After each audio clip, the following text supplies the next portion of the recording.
Jadi landasan hukum pemberian gelar itu kan sekarang sudah ada Kementerian Dewan Gelar. Ya.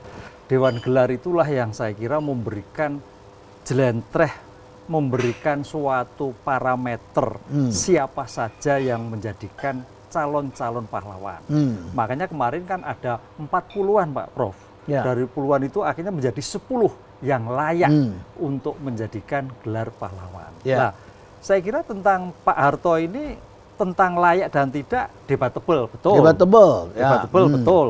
Tapi kalau dilihat dari pembangunan nggak ada perdebatan. Ya. Tapi kalau dilihat dari perilaku terkait dengan penanganan korupsi, debatable. Debatable. Terkait dengan penanganan HAM, debatable. Nah ini memang kalau kita melihat suatu sosok seorang pahlawan, Ya. tampaknya di Indonesia tidak ada yang sempurna. Dari sisi mana melihatnya? Kan itu kan. Kalau dari sisi pembangunan, no problem. Tapi kalau dari segi kaitannya penanganan tindak korupsi, tampaknya seperti itu. Nah, oleh karena itu memang tadi Prof. Renal melihat suatu kacamata tindakan itu ketika itu.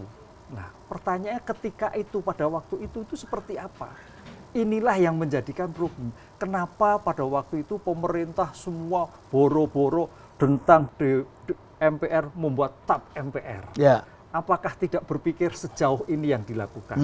Apakah seseorang itu jahat terus? Ya. Nah, akhirnya kan gitu kan. Ya. Lah, sekarang sadar. Ya. Kemarin dicabut. Ini saya kira suatu bentuk langkah positif sebagai bentuk penghargaan.